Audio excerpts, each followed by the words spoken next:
Hello दोस्तों, welcome back to my channel. मैं थोल्ला भाई पीकी में आपका स्वागत है। तो दोस्तों, पॉलिटेक्निक एंट्रेंस एग्जाम का पेपर होने वाला है और फॉर्म अगर आपने सबमिट नहीं किया तो भर दीजिए। देखो, आज हम आपको बताएंगे बहुपद एवं गुणनखंड का जितने भी महत्वपूर्ण प्रश्न है इस लेसन से, उन सारे प्रश्नों को बताएंगे। तो यहाँ से देख रहे हैं इस लेसन में लगभग आपके कितने प्रश्न हैं, तो 36 प्रश्न हैं। और जो बहुत ज़्यादा सरल होंगे मैं उन्हें नहीं बताऊंगा, पर जितने भी कठिन प्रश्न हैं मैं उन सारे प्रश्नों को बताऊंगा। तो पूरी वीडियो आप ज़रूर देखना, हर एक टॉपिक बहुत अच्छे से समझ में आने वाला है। प्रश्न नंबर 6 में आपका लिखा है कि यदि 2x की घात 2 प्लस 5xy प्लस 3y की घात 2 plus x plus ky minus 10 बराबर 2x प्लस 3y प्लस यम x प्लस वाई माइनस 2, तो k तथा यम का मान क्या होगा। हमें k और यम का मान निकालना है। तो ये सवाल आप कैसे करोगे। देखो, ये सवाल हल करने का एक ही तरीका है कि यहाँ पर आपको गुणा करना पड़ेगा और उसके बाद आपको तुलना करना पड़ेगा। तो सबसे पहले हम यहाँ पे गुणा कर लेते हैं, ठीक है। तो यहाँ पे इस वाले पद को हम रोक देते हैं, पहले इसका गुणा करते हैं। 2x को x में गुणा करोगे तो हो जाएगा 2x की घात 2। 2x को y में गुणा करोगे हो जाएगा 2xy। फिर 2x को 2 में गुणा करोगे तो माइनस में 2 दूना 4 x हो जाएगा, प्लस 3y को x में गुणा करोगे 3xy हो जाएगा। 3y को y में गुणा करोगे तो प्लस में 3y का घात 2 हो जाएगा। 3y को 2 में गुणा करोगे तो माइनस में 6y हो जाएगा, प्लस यम को x में गुणा करोगे यम x हो जाएगा। यम को y में गुणा करोगे यम y हो जाएगा। यम को 2 में गुणा करोगे तो 2m हो जाएगा। तो हमने यहाँ पर गुणा कर लिया है। अब देखो, कुछ वैल्यू ऐसी है जो कट जाएगी। अगर देखा जाए तो इधर भी ये प्लस 2x की घात 2 है और इस साइड भी है, ये कट जाएगा। यहाँ पे 2xy प्लस में 3xy, 3 में 2 जोड़ोगे 5xy और इस साइड भी 5xy कट जाएगा। प्लस में 3y का घात 2 और इधर भी लिखा है प्लस में 3y का घात 2, ये भी कट जाएगा। और इधर क्या बचेगा आपका x प्लस में ky माइनस में 10। और इस साइड आपका बचा है माइनस में, यहाँ पे लिखा है 4x प्लस में यहाँ पे लिखा है mx और यहाँ पे लिखा है माइनस में 6y और प्लस में लिखा है my और यहाँ पे आपका बचा है mx। ये तो हमने लिख दिया, प्लस में आपका सीधा बचा माइनस में 2m, तो यहाँ पे आपका माइनस में 2m हो जाएगा। इसके बाद क्या करेंगे, यहाँ पे x प्लस में ky माइनस में 10 बराबर, देखो इन दोनों को हम यहाँ पे x करेंगे कॉमन तो यम बचेगा और ये -4 को पीछे लिखेंगे माइनस में 4। यहाँ पे प्लस y को करते कॉमन, y को कॉमन करेंगे तो यहाँ बचेगा m माइनस में हो जाएगा 6 और यहाँ पे हो गया माइनस में 2m। लिखेंगे तुलना करने पर। देखो तुलना कैसे करेंगे, देखो यहाँ पे भी x है तो x वाले पद से तुलना करेंगे तो हो जाएगा x बराबर x हो जाएगा m माइनस में 4 हो जाएगा, ठीक है। यहाँ पे x से x कट जाएगा एक बार में तो 1 बराबर हो जाएगा m माइनस में 4। -4 को इस साइड भेजेंगे तो हो जाएगा प्लस में 4। m बराबर आपका निकल के आ जाएगा 4 में 1 जोड़ेंगे 5। तो ये आपका हो गया पहला आंसर। दूसरा क्या लिखा है, हमें निकालना है यम का मान आ गया, हमें के का मान निकालना है। तो सवाल में के तो के वाई, हाँ इस वाले वाई की तुलना करेंगे तो यहाँ पे क्या लिखा है के वाई लिखा है तो लिखेंगे के वाई बराबर, यहाँ पे क्या लिखा है वाई और ब्रैकेट में लिखा है m माइनस में 6। वाई से वाई कट जाएगा, ये हो जाएगा के बराबर m की जगह पे लिखेंगे 5 माइनस में हो जाएगा 6। के बराबर हो जाएगा 6 में से 5 घटाएंगे तो माइनस में 1 और ये आपका हो जाएगा करेक्ट आंसर। तो प्रश्न नंबर 6, देखो अगर आपको तरीका पता होगा तभी आप सवाल को सॉल्व कर सकते हो। तो ये प्रश्न आपका हो गया कंप्लीट। अगला जो प्रश्न है प्रश्न नंबर 7, लिखा है p square x square plus c square x square minus a c square minus a p square के गुणनखंड होंगे। तो ये सवाल आप कैसे हल करोगे, तो सबसे पहले यहाँ पे देखेंगे, देखो दोनों वैल्यू में इसको और इसको पद अलग कर लेंगे। यहाँ पे एक्स स्क्वायर है तो एक्स स्क्वायर को करेंगे कॉमन, हो जाएगा पी स्क्वायर प्लस में हो जाएगा सी स्क्वायर। इन दोनों में ए कॉमन हो रहा है तो माइनस में ए करेंगे कॉमन, हो जाएगा सी स्क्वायर माइनस माइनस से प्लस, यहाँ पे हो जाएगा पी स्क्वायर। ठीक है। इसके बाद क्या होगा देखेंगे, यहाँ पे P square plus c square यहाँ पर भी है, यहाँ पर भी है, तो इसको करेंगे कॉमन, पी स्क्वायर प्लस में सी स्क्वायर, तो बचेगा क्या आपका एक्स स्क्वायर, माइनस में हो जाएगा ए, और ये आपका हो जाएगा करेक्ट आंसर। तो ये प्रश्न भी आपका हो गया कंप्लीट। प्रश्न नंबर 8 पे बढ़ते हैं। तो 8 नंबर प्रश्न में लिखा है एक्स की पावर 4 माइनस 13 एक्स का घात 2 प्लस 36, इसका हमें करना है गुणनखंड। तो कैसे हल होगा, सबसे पहला काम आपको क्या करना है, यहाँ पे एक्स की पावर 4 लिखा है तो 4 को लिखेंगे, माइनस में यहाँ पे 9 एक्स की घात 2 लिखा है तो एक्स की घात 2 माइनस यहाँ पे 4 एक्स की घात 2। देखो 9 में 4 जोड़ेंगे 13, 9 को 4 से गुणा करेंगे तो हो जाएगा 36। तो ये आपका बन गया गुणनखंड। इन दोनों में एक्स का घात 2 करेंगे कॉमन तो हो जाएगा एक्स की घात 2 माइनस में 9, इन दोनों में माइनस 4 करेंगे कॉमन, हो जाएगा एक्स की घात 2 माइनस प्लस से माइनस, 4 9 36। तो एक ब्रैकेट में आपका हो जाएगा एक्स की घात 2 माइनस में 4, और एक ब्रैकेट में हो जाएगा एक्स का घात 2 माइनस में 9। अब देखो इसको आप तोड़ सकते हो क्या, देखो यहाँ पे बन रहा है फार्मूला, किस चीज़ का फार्मूला, ए का घात 2 माइनस बी का घात 2, तो एक ब्रैकेट में हो जाएगा ए प्लस बी, और दूसरे ब्रैकेट में हो जाएगा ए माइनस में बी। इसके बाद आपको क्या करना है, इसके बाद आपका जो तरीका होगा ये फार्मूला यहाँ पे लगा देना है, तो हो जाएगा एक ब्रैकेट में एक्स की घात 2 और 2 का घात 2, और दूसरे ब्रैकेट में एक्स का घात 2 3 का घात 2, तो इसको लिख सकते हैं एक्स माइनस में 2 एक्स प्लस में 2, और इसको लिख सकते हैं एक्स माइनस में 3 और एक्स प्लस में 3। ये आपका हो जाएगा करेक्ट आंसर। तो ये हो गया आपका प्रश्न नंबर 8।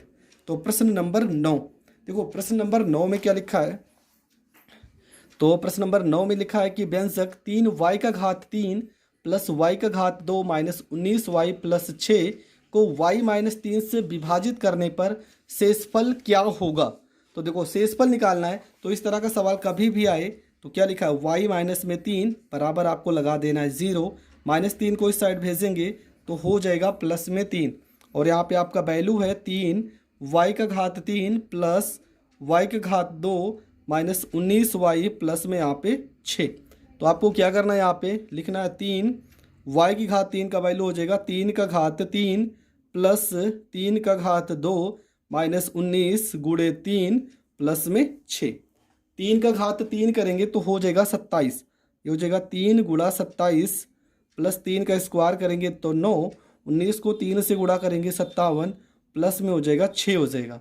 इसके बाद 27 को 3 से गुणा करेंगे तो हो जाएगा आपका 81, और प्लस में यहाँ पे हो जाएगा 9 माइनस में 57 प्लस में यहाँ पे 6।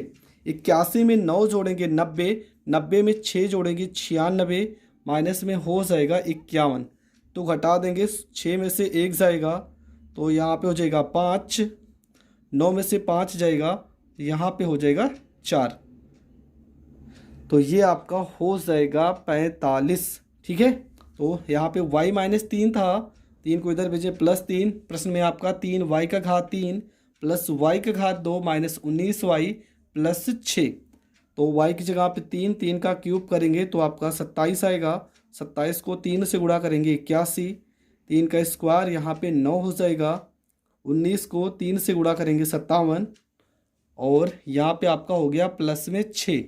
इसके बाद 27 को 3 से गुणा 81, 81 में 9 जोड़ देंगे तो 9 1 10 और 8 1 9, 90, और 90 में 6 जोड़ेंगे 96, सॉरी यहाँ पे 57 है, वही तो प्रश्न ऑप्शन में 45 है ही नहीं, तो 6 में से 7 तो जाएगा नहीं, 16 में से 7 जाएगा, आ जाएगा 9, और 8 में से 5 जाएगा तो ये हो जाएगा आपका 3। तो ये आपका जो 39 है ये आपका ऑप्शन सही है।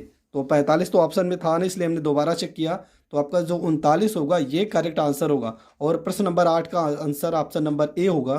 तो 8 और 9 हो गए कंप्लीट। प्रश्न नंबर 10 में क्या करना है, सेम जैसे हमने 9 में किया था, पी का वैल्यू निकालना है और a माइनस 2 व्यंजक ए स्क्वायर माइनस 5 है प्लस पी का गुणनखंड है। तो इस तरह का सवाल कभी भी आए तो आपको क्या करना है, देखो मैं इतने में ही बता दे रहा हूँ। क्या लिखा है, सीधा लिखा a माइनस में 2 और बराबर आपको लिख देना 0। -2 को इस साइड भेजेंगे तो हो जाएगा प्लस में 2 हो जाएगा। इसके बाद सवाल में लिखा है a का स्क्वायर माइनस में 5a प्लस में p बराबर 0। तो a की जगह पे 2 रखेंगे तो 2 का स्क्वायर -5 गुणे में 2 प्लस में p बराबर 0। 2 का स्क्वायर 4, 5 दूना 10 प्लस में हो गया p बराबर 0। 10 में से 4 घटाएंगे माइनस में 6 प्लस में p बराबर 0। p बराबर -6 को इस साइड भेजेंगे तो हो जाएगा प्लस में 6 और आपका ऑप्शन नंबर 4 करेक्ट हो जाएगा। तो ये प्रश्न भी आपका हो गया कंप्लीट। बढ़ते हैं अगले प्रश्न की ओर। तो प्रश्न नंबर 11 में क्या लिखा है? लिखा है 4a स्क्वायर प्लस में 12ab plus 9b square minus 8a minus 12b। तो देखो यहाँ तक अगर देखा जाए तो ये आपका फार्मूला है। किसका फार्मूला है? तो ये फार्मूला है 2a प्लस 3b पूरे का होल स्क्वायर का फार्मूला। इसको आप खोल सकते हैं यहाँ पे। 2a प्लस 3b का होल स्क्वायर को अगर हम खोल देते हैं तो 2 दूना 4a square plus 3 Trika 9 b square plus में 2 दूना 4 तिया 12ab। तो देखो इस वाले पद को हमने इस रूप में लिख लिया। क्यों लिखा है? क्योंकि यहाँ पे अगर हम 4 करते हैं कॉमन तो 4 दूना 8 और यहाँ पर a लिखा है तो a हो जाएगा माइनस और माइनस से प्लस 4 तिया 12 और यहाँ पे b हो जाएगा। देखो 2a प्लस 3b हो रहा है कॉमन तो 2a प्लस में 3b करेंगे कॉमन तो एक ब्रैकेट में हो जाएगा 2a प्लस में 3b और एक ब्रैकेट में हो जाएगा माइनस में 4 और ये आपका हो गया करेक्ट आंसर। तो ये प्रश्न भी आपका हो गया कंप्लीट। बढ़ते हैं प्रश्न नंबर 13 की ओर। तो प्रश्न नंबर 12 की ओर। तो 12 नंबर प्रश्न में क्या लिखा है?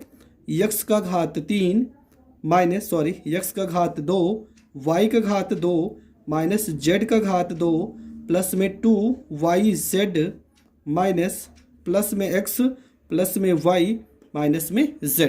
तो ये आपका है प्रश्न नंबर 12। देखो ये सवाल इंपॉर्टेंट है। क्यों? क्योंकि ये 3 बार पेपर में आ चुका है अभी तक पॉलिटेक्निक एंट्रेंस एग्जाम में।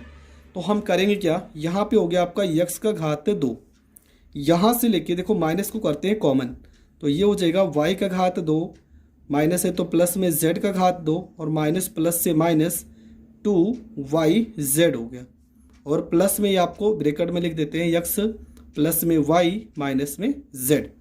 ठीक है, यहाँ पर आपका हो गया x का घात 2 माइनस यहाँ से लेके यहाँ तक ये आपको फार्मूला दिख रहा होगा। किस चीज़ का फार्मूला है? तो y माइनस में z पूरे का होल स्क्वायर का फार्मूला है। यहाँ पे लगा देते हैं बड़ा सा ब्रैकेट और प्लस में हो जाएगा x प्लस y माइनस में हो गया z। ठीक है, अब देखो यहाँ पे फार्मूला बन गया किस चीज़ का? a square minus b square का। तो एक ब्रैकेट में a प्लस b और दूसरे ब्रैकेट में a माइनस में b। तो ये फार्मूला हम यहाँ पे यूज़ करेंगे। तो ये हो जाएगा x, देखो यहाँ पे प्लस y है ना तो प्लस में y हो जाएगा माइनस में यहाँ पे z हो जाएगा और दूसरे केस में यहाँ पे माइनस में y हो जाएगा और z आपका प्लस में हो जाएगा और यहाँ पहले से लिखा है प्लस में x प्लस y माइनस में z। देखो ये वाली वैल्यू दोनों में कॉमन हो रही है तो x प्लस y और माइनस में z करेंगे कॉमन तो यहाँ क्या बचेगा? यहाँ बचेगा x माइनस में y प्लस में z। यहाँ प्लस है तो प्लस ये पूरा कॉमन हो गया तो यहाँ पर 1। तो ये प्रश्न यहीं पे होता है कंप्लीट। तो देखेंगे ये प्रश्न। ठीक है, ये था आपका प्रश्न नंबर 13। तो इसमें देखो ये प्रश्न आपका जो ऑप्शन होगा ये सेकंड नंबर ऑप्शन सही है, x plus y minus z, x minus y plus z plus में 1। तो ये आपका कंप्लीट आंसर हो जाएगा।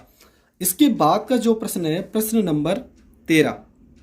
ठीक है, बीच में एक सेम एक ही तरीके से 2 प्रश्न थे तो इसलिए मैंने एक प्रश्न छोड़ दिया है, प्रश्न नंबर 11। उसके बाद प्रश्न नंबर 13 में क्या लिखा है? लिखा है 2x का घात 2 माइनस में 3x माइनस में यहाँ पे लिखा है 2 और लिखा है 2x की घात 2 माइनस में यहाँ पे 3x माइनस में लिखा है 63। ठीक है, तो होगा क्या यहाँ पे? ये जो वैल्यू है 2x की घात 2 माइनस में 3x को हम मान लेते हैं y। ठीक है, 2x की घात 2 माइनस 3x को हम मान लेंगे y। तो यहाँ पे जो वैल्यू है इसकी जगह पे लिखेंगे y माइनस में 2। यहाँ पे गुणे का निशान है, गुणे, इस पूरे की जगह पे y माइनस में हो जाएगा 63 बराबर यहाँ पे 0 लिख सकते हैं। इसके बाद y को इसमें गुणा करेंगे, y का घात 2 माइनस में 2y हो जाएगा, माइनस में 63 हो जाएगा बराबर हो जाएगा 0। यहाँ पे गुणनफल इसका गुणनखंड करेंगे, y का घात 2 माइनस में 9y और माइनस में यहाँ पे 7y प्लस में 7y। देखो 9 में से 7 घटाएंगे तो 2, 9 सते 63 और यहाँ पे 63 हो जाएगा बराबर हो जाएगा 0। y करेंगे कॉमन तो हो जाएगा y माइनस में 9 प्लस में 7 करेंगे कॉमन तो y माइनस में 7 9 63 बराबर हो जाएगा 0। इसके बाद एक ब्रैकेट में हो जाएगा y प्लस में 7 और दूसरे ब्रैकेट में y माइनस में 9 बराबर हो जाएगा 0। प्लस 7 को इस साइड भेजेंगे तो हो जाएगा माइनस में 7, माइनस 9 को इस साइड भेजेंगे तो ये हो जाएगा प्लस में 9। तो देखो सवाल में हमने क्या माना था, यहाँ पे लिखे हैं 2x की घात 2 माइनस में 3x, y का मान आया माइनस में 7 तो यहाँ पर लिखेंगे माइनस में 7। माइनस 7 को इस साइड भेजेंगे तो आपका जो वैल्यू आ जाएगा वो आ जाएगा 2x की घात 2 माइनस में 3x, माइनस 7 इधर आएगा प्लस में 7 हो जाएगा बराबर हो जाएगा 0। तो अगर इसका गुणनखंड हो रहा है तो इसका गुणनखंड भी करेंगे, पर इसका गुणनखंड नहीं होगा, 2 सत्ते 14 तो नहीं हो रहा है। अगला लिखेंगे 2x की घात 2 माइनस में 3x बराबर में दूसरा वैल्यू आपका 9 आया है तो हो जाएगा 2x की घात 2 माइनस में 3x प्लस 9 को इस साइड भेजेंगे तो माइनस में 9 बराबर हो जाएगा 0। यहाँ पे गुणनखंड हो रहा है 2 9 18 मतलब 2x की घात 2 माइनस में 6x प्लस में 3x माइनस में 9 बराबर 0। यहाँ पे 2x को करेंगे कॉमन तो हो जाएगा x 2 3 6 प्लस में 3 करेंगे कॉमन तो यहाँ पे x प्लस 3 त्रिका 9 बराबर हो जाएगा 0। तो एक ब्रैकेट में हो जाएगा 2x प्लस में 3 और दूसरे ब्रैकेट में हो जाएगा x माइनस में 3 बराबर हो जाएगा 0। तो x माइनस, देखो बस इससे ज़्यादा हल ही नहीं करना है। तो आपका जो उत्तर होगा, जो आपका करेक्ट आंसर होगा वो हो जाएगा x माइनस में 3 और 2x प्लस में 3 और एक वैल्यू ये पूरा का पूरा आया था 2x की घात 2 माइनस में 3x प्लस में 7। ये आपका हो जाएगा करेक्ट आंसर। तो हम ऑप्शन चेक करते हैं कौन सा ऑप्शन सही होगा। तो आपका जो ऑप्शन सही है x minus 3, 2x plus 3, 2x की घात 2 माइनस 3x प्लस में 7, ये आपका करेक्ट आंसर हो जाएगा। तो लगी हाथ 15 नंबर प्रश्न भी कर लेते हैं। तो आपका जो अगला प्रश्न है, प्रश्न नंबर यहाँ पे तो 14 है। तो प्रश्न है आपका 125 x का घात 5 y का घात 2 माइनस 64 x का घात 2 y का घात 5। देखो इस सवाल में करना क्या है, सबसे पहला चीज़ x की घात 2 कॉमन करेंगे, सबसे छोटी जो पावर होती है वो कॉमन करेंगे और y की घात 2 को करेंगे कॉमन। तो ये हो जाएगा आपका 125, यहाँ पे x 5 है तो हो जाएगा x का पावर 3, यहाँ पे हो जाएगा 64, y का पावर हो जाएगा 3। यहाँ पे हो गया x का घात 2 y का घात 2। यहाँ पे इसको हम लिख सकते हैं 125 को लिख सकते हैं 5 x का घात 3 माइनस 64 को लिख सकते हैं 4 y का घात 3। इसके बाद आप क्या कर सकते हो, यहाँ पे लगाएंगे फार्मूला। तो x की घात 2 y का घात 2, यहाँ फार्मूला लगेगा a का घात 3 माइनस b का घात 3 का फार्मूला होता है a माइनस में b a square plus b square plus में ab। तो एक ब्रैकेट में हो जाएगा 5x माइनस में 4y और दूसरे ब्रैकेट में होगा देखो 5x, इसी का स्क्वायर करेंगे तो हो जाएगा 25 x का घात 2 प्लस है तो यहाँ पे प्लस हो जाएगा 4 का स्क्वायर करेंगे 16 y का घात 2 प्लस, अब इसी को गुणा करेंगे 5 चौको 20 और यहाँ पे x लिखा है y तो ये हो जाएगा x y हो जाएगा और ये आपका हो गया करेक्ट आंसर। तो आपका जो करेक्ट उत्तर होगा वो हो जाएगा x का घात 2 y के घात 2 5x माइनस 4y 25 x का घात 2 प्लस 16 y का घात 2 प्लस 20 xy तो ये प्रश्न भी आपका हो गया कंप्लीट। तो आज हमने लगभग 15 प्रश्न कंप्लीट कर लिए हैं, 15 नंबर तक जितने भी प्रश्न थे। इसके बाद जो टॉपिक होगा वो होगा प्रश्न नंबर 16 से। तो वो सारे प्रश्न हम नेक्स्ट वीडियो में करेंगे। अगर आपको वीडियो समझ में आ रही है, पसंद आ रही है, तो प्लीज़ वीडियो को ज़्यादा से ज़्यादा लोगों तक ज़रूर शेयर करें और चैनल पर नए हैं तो चैनल को सब्सक्राइब करें। जय हिंद, जय भारत।